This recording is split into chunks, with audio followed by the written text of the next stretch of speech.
of the thing has $100 billion, that means there are millions of people who have nothing, and they have to live on credit of one sort or another.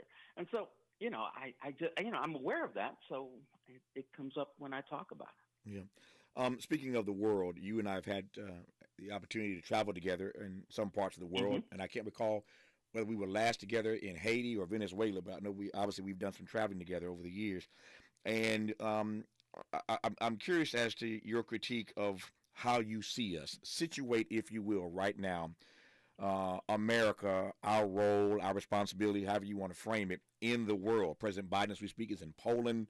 He was in Ukraine yesterday, dropping another $500 million on the Ukrainian people to aid and abet them. I don't mean to color the question too much, but again, since you mentioned the world, give me your sense of how you would situate where we are right now on the world stage. Well, America, America's any country that's on top or near the top of the heap is, they're going to have trouble because, whenever you're on top, the other people are getting oppressed, and so you have to deal with that. But I also think that, it's interesting. America does a lot of things wrong. I mean, we have done for ever since whoever came here to start America did that. But at the same time, I'm optimistic because we're one of the few countries who's made up fundamentally of all kinds of different peoples, religions, languages, points of view. And what it does is that it allows us to not end up with the kind of issues that you have, the newer capitalist countries, Russia and China. We have less of it's harder for us to oppress people. And so, even though I think things are going really tough in this country, I believe that we have the ability, which is why I was talking to you about, how much we have in common with people who think that they're, antithetical to us, because I think it's possible in America to understand that, where it's much more difficult in a country that identifies itself with so-called races. Yeah, I would term it the fragility of our democracy. That's my take, but you're the guest in this hour. What I'm pointing to is how you would assess the state of our democracy, the state of our republic. Well, and again, that's a very, very difficult question. When you say fragility, I understand what you mean because, a lot of people would rather not have any democracy if them and theirs could be on top. I understand that. But at the same time, what happens in America is that because listen, 20 years ago, we were sitting there, 30% of the population voted. Nobody cared. They didn't vote. They said, I'm not voting. Now everybody votes. Everybody feels that they're a part of it. Now, a lot of really wrong-headed people have gotten into power because of that. But I feel, listen, Tavis, I'm just optimistic. I'm thinking the harder we work, the better we might become. I'm just thinking that way. And it's like I know we're coming out of a place that's that black people in America coming out of places been so hard for us. People have been on us, so bad. I mean, that's the hard part. The great part is how we've survived and how we've become more and more powerful and better. And I don't know. I just I'm hopeful, though. Listen, I can go in the place, that you're indicating and say, listen, this is really hard. Things could fall apart any minute. I know that. But it helps to be positive. But as we go on, I'm sure we'll get more into that. No, we will. We're going to get more into it right now. How about that? we ain't going to wait. Okay. We're going to get into it right now. You use three words in that last response, and I heard all three of them. And because I know you, and I know that the more I press you in our conversations, the better you get, and the more dynamic the conversation gets. I want to press you on this. So in your last statement, you used the word optimism you use the word hope, and you use the word positive. As you well know, being the brilliant writer that you are, optimism and hope ain't the same thing. Optimism suggests there's something you can see, feel, or touch that gives you reason to believe that things are going to get better. That ain't never been the black experience in America. Hope, if I can quote the Bible, faith is the substance of things hoped for, the evidence of things that you can't even see right now. And then you use the word positive. So now I'm trying to figure out, are you optimistic, are you hopeful, or are you positive? Because you used all three words. You think I can't be all three? I'm just asking, man. I'm just asking. Well, listen, when you talk about fragility, all of your definition of all those words, underscores that fragility. And I'm not going to argue with that. I think that it's true that do I know that things are going to get better? No, I don't. But I understand that we black people in America understand the problems of America better than anybody else. Yes, because we have been the butt of those problems the whole time. But then when I look at people like you, like myself, all of our friends out there in the world, we're doing a lot to make a better world, and we're not only doing it for ourselves, we're helping other people, we're trying to bring people along. These are all things when you say, to be, optimistic means to say, well, I know I can help, and I just have to try, and I hope other people do. Okay, that's hope. I do hope other people do, which is why I'm part of a dialogue, which is why I write books. Yeah. You said there are better worlds that we can create right there, right now, today. We can do that. Yeah. And if I get too pessimistic about it, and I notice this in people, when people get pessimistic, their lives don't have a positive, place that they're going, but also, their children and their friends, their loved ones, they also take a lot away from them. I got less than 2 minutes here before, I love that. Got less than 2 minutes before news, traffic, and sports. Let me get this question out, and then we'll continue on the other side. I love your frame that, and you're right, that we understand this country better than most. We've endured more than most. Let me put it this way and ask it as a question. We are a blues people, and obviously you know that better than most because you've written about that, right? The question is, what can, in this moment, you think a blues nation, a nation that has the blues, learn from its blues people? And we're going to do that after the news, right? Okay, we'll hold it. I see you got a lot more to say than I can get out in 40 seconds, or you can get out in 40 seconds. So that's the question. What can, in this moment, a blues nation learn from a blues people? After news, traffic, and sports, we will hear the answer to that question from Walter Mosley, a brilliant writer who has a new book out today, in fact. It's called Every Man a King out of a novel. We ain't got to that yet. I'm glad we've got the whole hour. So on the other side of news, traffic, and sports, we'll get to this question about what the nation can learn from us in Black History Month and beyond. We'll talk about the book. We'll talk about a great deal more in this hour. So delighted to be in dialogue with Walter Mosley, and you're listening to him right now, exclusively on KBLA Talk 1580. At KBLA Talk 1580, we do Black history every day. Not just 1 month a year. Honoring our past, representing the present, charting our future. We're unapologetically progressive. We're KBLA Talk 1580. I'm Doug Davis, and here's the latest from the Black Information Network. Oakland, California's former black police chief plans to start his appeal process this week. Leron Armstrong was fired last week. He's accused of not properly investigating one of his sergeants for alleged misconduct. Hundreds of his supporters gathered in front of City Hall yesterday in a rally led by the city's NAACP chapter. They claim he was ambushed and sabotaged and won Armstrong back. In Maryland, the Reverend Dr. Robert Turner of Empowerment Temple AME Church marked President's Day by walking from Baltimore to Washington, D.C. to draw attention to a bill that would study reparations for African Americans. The bill, which has been under consideration by Congress for the last 2 years, is called H.R. 40. This was Turner's fifth walk. People in Georgia are rallying around former President Carter while he spends his final days in his hometown of Plains. As governor of Georgia in the early 1970s, he called for an end to racial discrimination. And that is the latest. I'm Doug Davis from the Black Information Network and BINnews.com. Starting off with that cigarette running in La Crescenta on the 210 eastbound at Pennsylvania Avenue. You're seeing delays now from Lowell Avenue.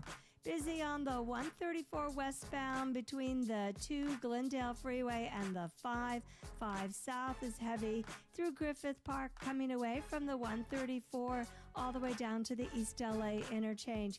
And 101 South at Highland Avenue, an accident moving to the right.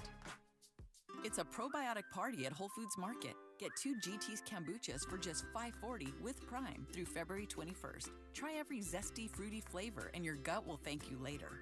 While supplies last, shop in-store or online. Terms apply. Is this the tackle? This is the KBLA Sports Minute with Ray Richardson. The Utah Jazz officially waived Russell Westbrook late Monday afternoon, clearing the way for the Clippers to finalize contract talks with the 9-time NBA All-Star. Westbrook announced his intentions to sign with the Clippers after agreeing to a buyout with Utah. Chicago, Washington, and Miami were interested in Westbrook, but the 34-year-old guard preferred the Clippers. Top 5 men's college basketball teams in this week's AP rankings: Houston, Alabama, Kansas, UCLA, and Purdue. No debates, no speculation, just the info you need. That's your KBLA Sports Minute. I'm Ray Richardson. This sports report was brought to you by Original Taco Pete. Aaron from Original Taco Pete's here, inviting you to our newest location at 3272 West Slauson off Crenshaw for Taco Tuesday, only $175. Call 323-348-4441 to order.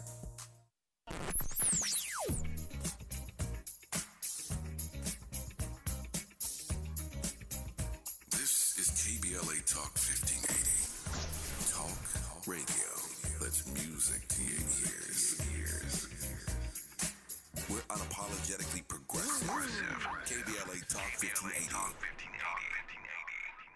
KBLA Talk 1580. I'm Dominique DePrima, host of First Things First, weekday mornings from 6 to 9 a.m. Join me tomorrow with super lawyer, attorney Cynthia McLean Hill, plus headlines, hot topics, and your phone calls. That's only on KBLA Talk 1580. Let's get back to business, Los Angeles County. The Economic Opportunity Grant Program is now open. This program is designed to provide financial support to qualified small businesses, micro entrepreneurs, food industry businesses such as restaurants, and nonprofits in Los Angeles County. Approximately 4,600 grants of up to $2,500 each will be administered to qualified micro businesses that face barriers to accessing capital resources. To learn more about the Economic Opportunity Grant Program, visit www.grants.lacounty.gov. The application process is fast and easy. Don't miss the opportunity to get back to business. This program is administered by the County of Los Angeles through its Department of Economic Opportunity and funded in part through a grant from the California Office of the Small Business Advocate. The application portal is powered by Lindustry. Visit www.grants.lacounty.gov and get back to business.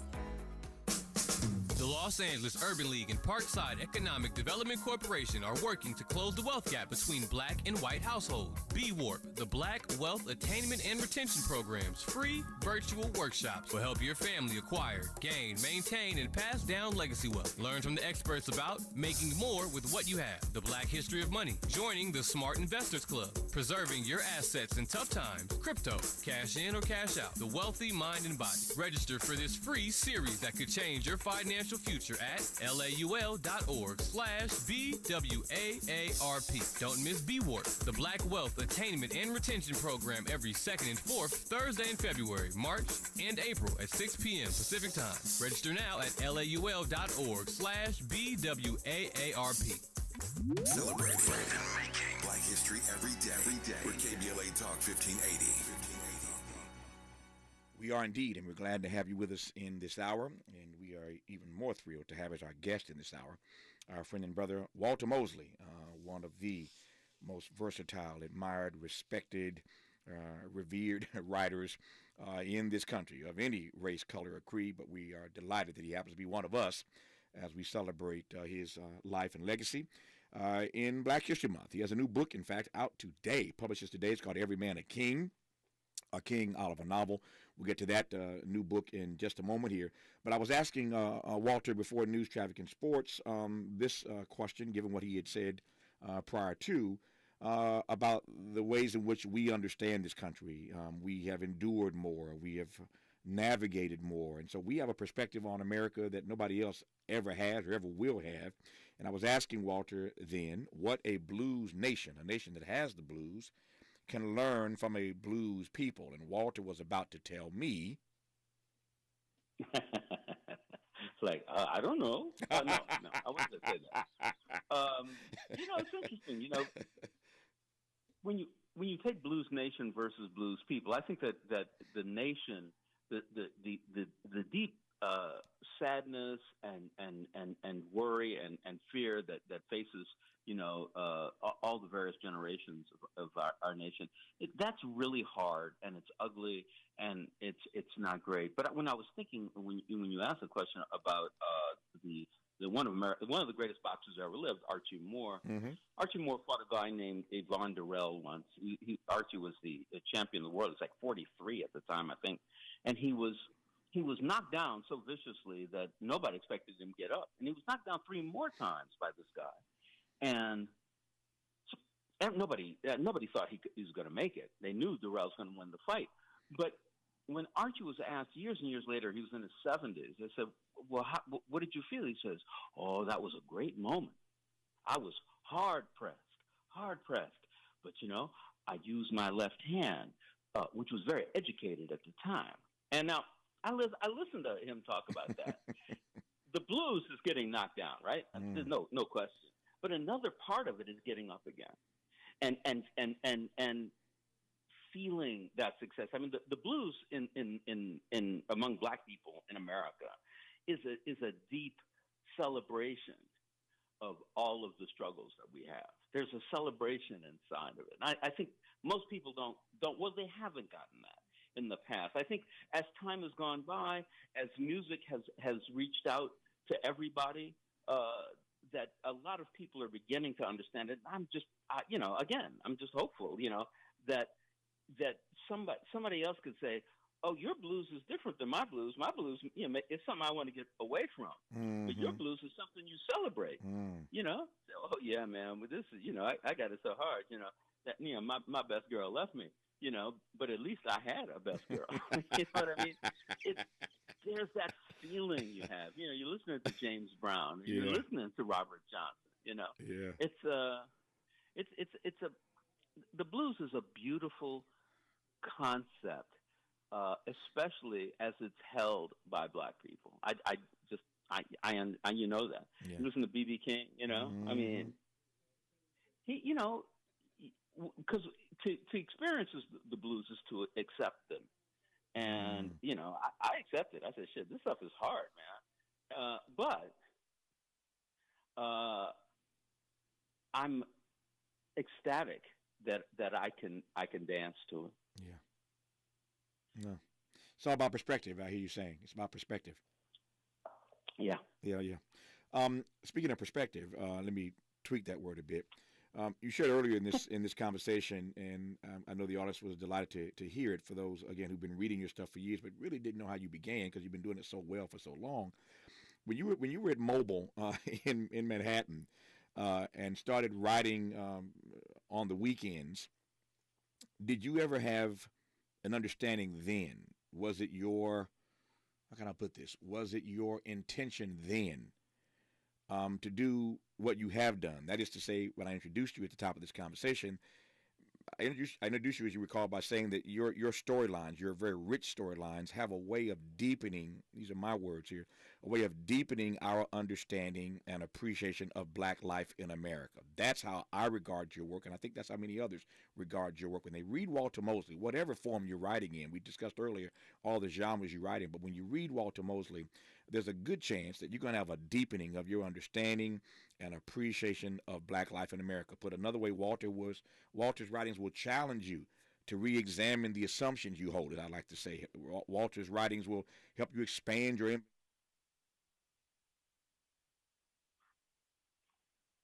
from a different perspective. That's what Walter's writings will do for you. Was that your intent when you started writing at Mobile back in the day, or it just turned out to be that way? Walter, did I lose you? Walter. I started writing because I liked that sentence. Mm-hmm. But And it came after I wrote that I was writing about, most specifically black male heroes that, I felt, had kind of gotten short shrift in fiction. Though I didn't know I was doing that until I got into my third book. I was just writing, and talking about people I knew and the lives they lived, and then I realized, oh yeah, these guys are heroes.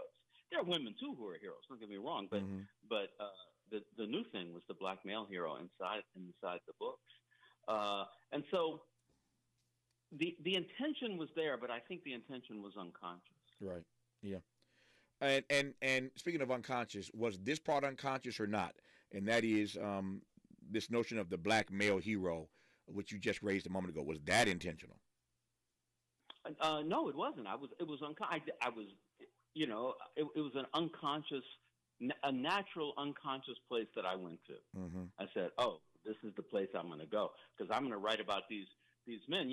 There are all these beautiful black men, who are there for their children, who are there for their community, who had all kinds of issues and problems and things that they had to get around because of our history. Yeah. And did it, and not only did it, but helped me with it. You know, whenever you sit down with a group of people, and listen, it's true about anybody who's rural. Yeah. You sit around and you share. It's a natural thing. We share, and I was writing about them, and it took me a while to realize that I was writing about them. You were doing this decades ago, as your fans know. But ironically and interestingly, I was in a conversation in the last hour of this program with a white woman, a white professor, and she offered an example of Black Panther. And so she's talking to me, this white woman, and she offers this example of a black male hero in a movie like Black Panther. So when you got white women making references to Black Panther, I think perhaps we've made some progress in black male heroes. But you tell me, you were doing it a long time ago, Walter. Well, I think that when you look at, really, yes, the Black. I was talking because Ta-Nehisi Coates. Mm-hmm.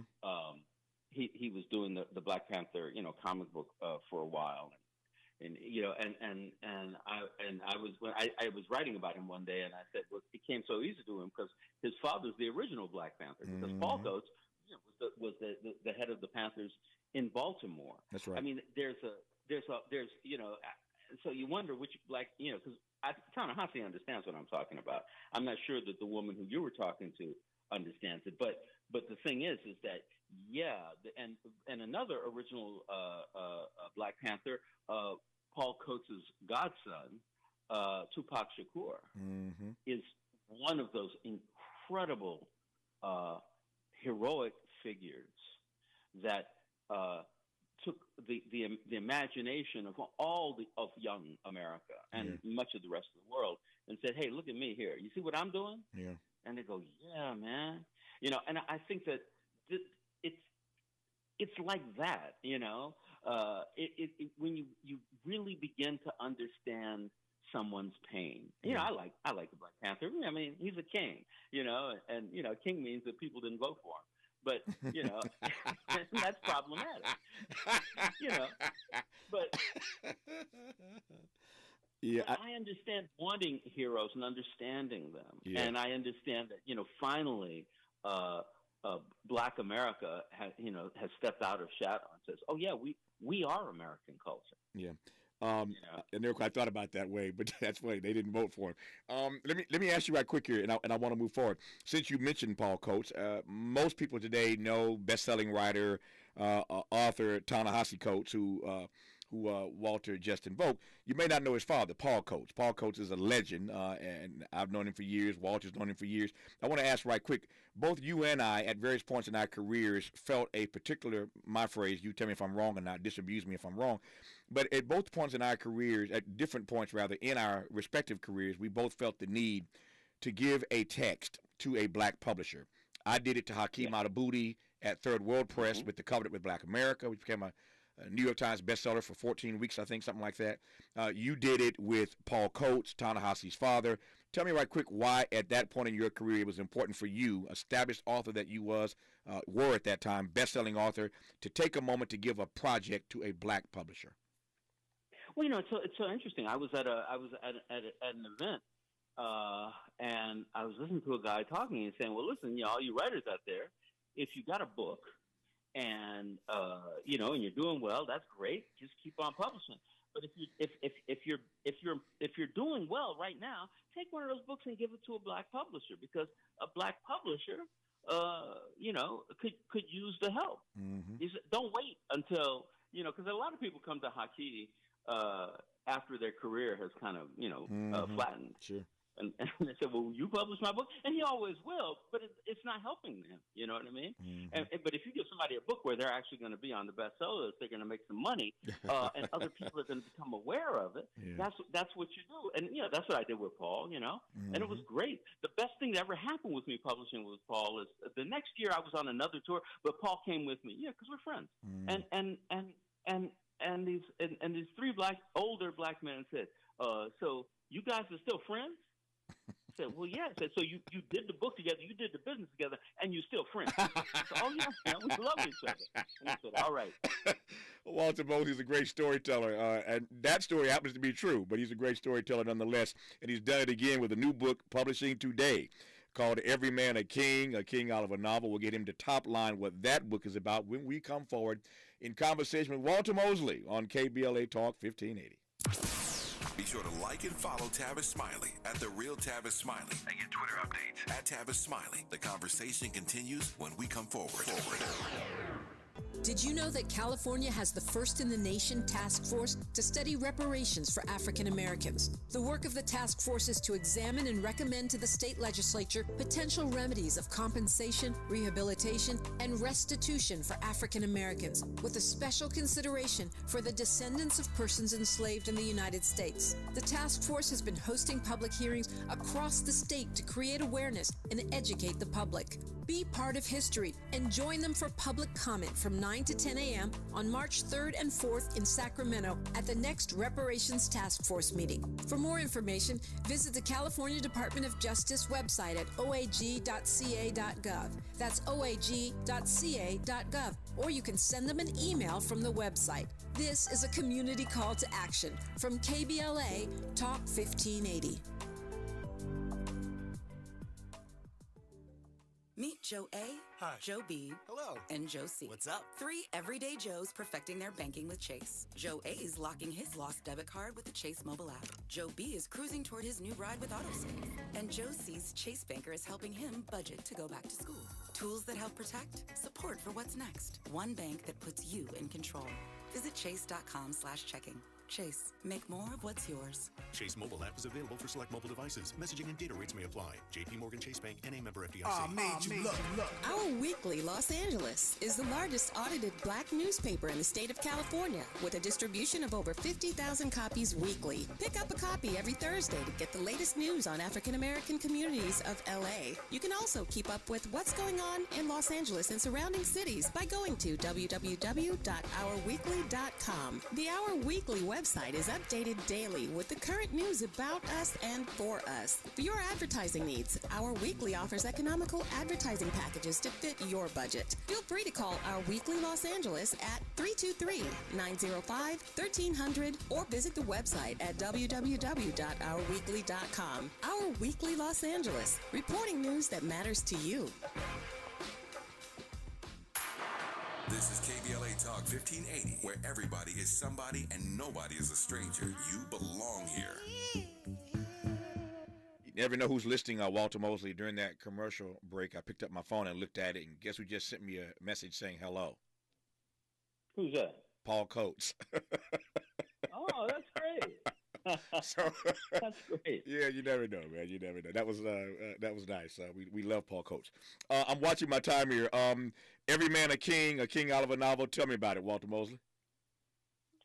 Well, I've been thinking about the book, like what's the book about? Because I wrote it, and often I write a book and I haven't quite figured out where I was going with it.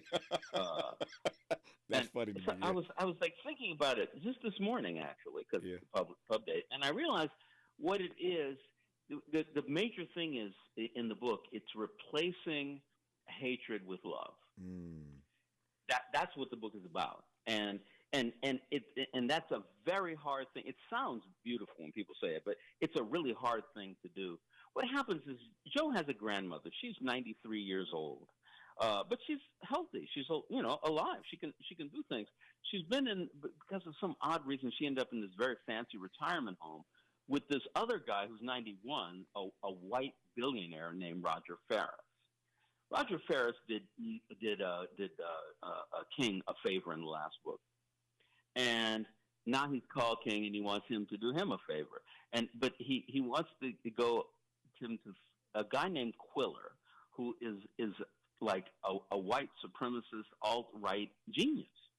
And he's been writing all this stuff and creating all this money for the alt-right movement.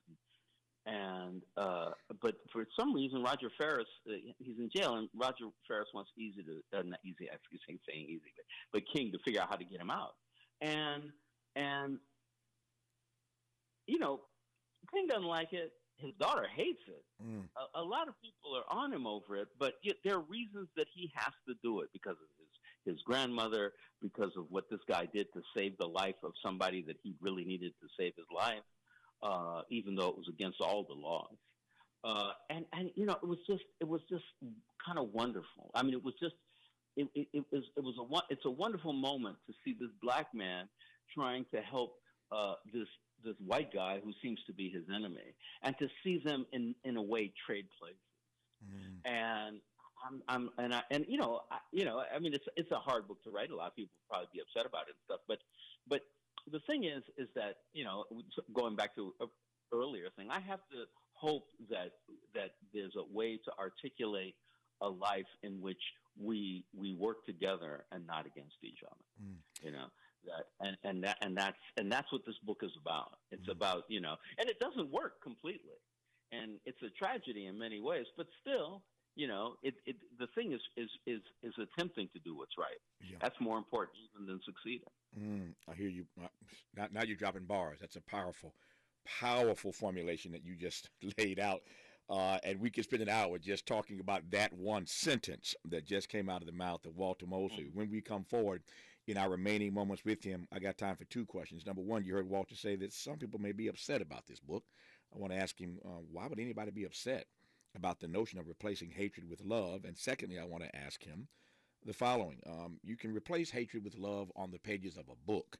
And by the way, I'm glad Walter figured out what the book is about after writing it. But you can replace hatred with love on the pages of a book. Can you do that in real life? That's what we need, right?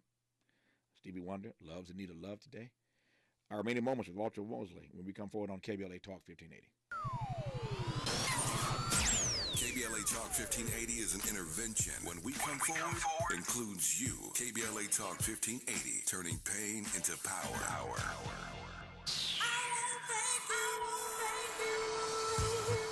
KBLA Talk 1580 would like to thank all of the businesses that tune into KBLA at work.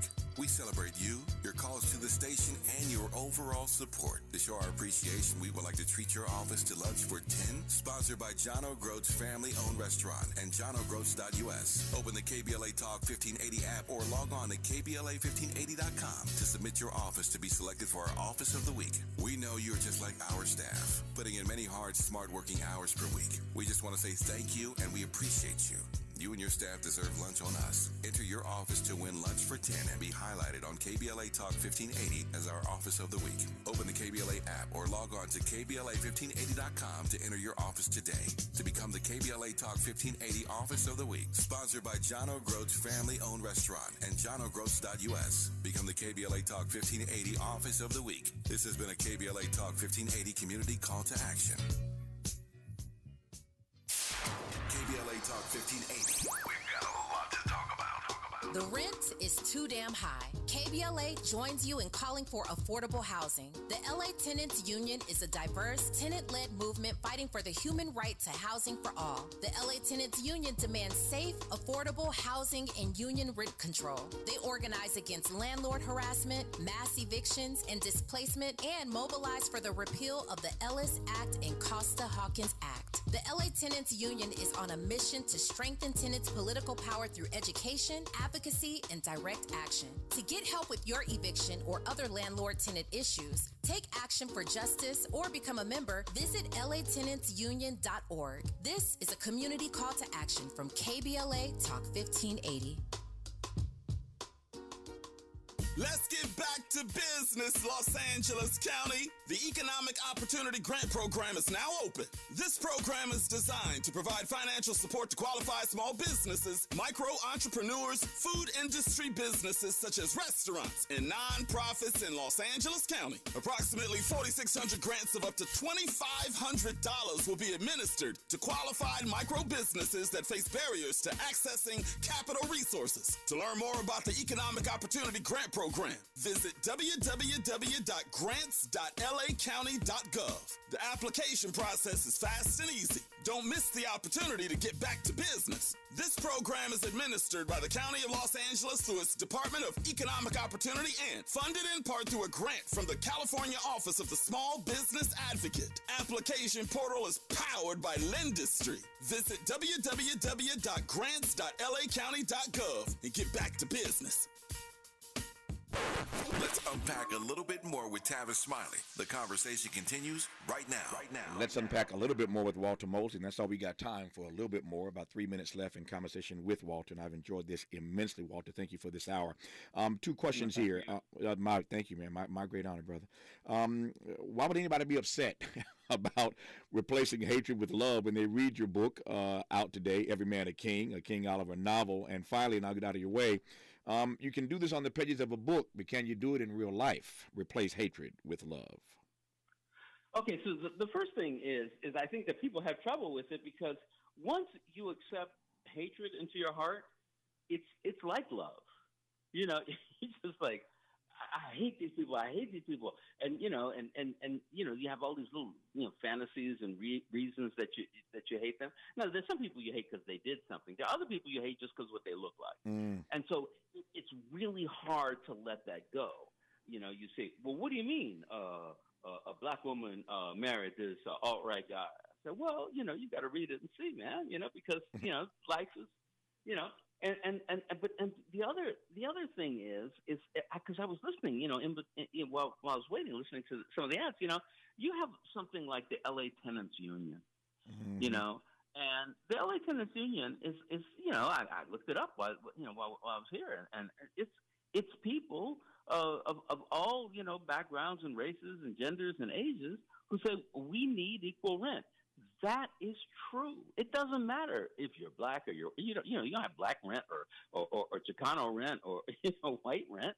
You have rent, and that's the problem. And if you are, and really, you can say that to anybody and they will understand it. So that means I can say something that somebody else can understand. So will it make a change? I'm not sure, but it certainly, you know, cracks the door a little bit. I don't need any more reasons to love Walter Mosley. I love and respect his work and witness. But when you have a guest on your station, he actually listens to your stuff during the breaks and then weaves it into a conversation and then shouts out the LA Tenants Union on a day after Karen Bass was on Dominique's program this morning talking about tenants' rights and homelessness. You can't close a show better than Walter Mosley just wrapped this hour up. Another reason why I love Walter Mosley. His new book out today is called Every Man a King Oliver novel. KBLA Talk 1580. Walter Mosley is your home, and you're always welcome back on this program or this station anytime. I appreciate you, my friend. It's great to be here, Tavis. It's great to hear you again. Great to hear you. Let's talk. We'll do it again, my friend. Great to hear you. Hour 3 of Tavis Smiley when we come forward on KBLA Talk 1580. KBLA 1580 Santa Monica. I'm Doug Davis, and here's the latest from the Black Information Network. Oakland, California's former black police chief plans to start his appeal process this week. Ron Armstrong was fired last week. He's accused of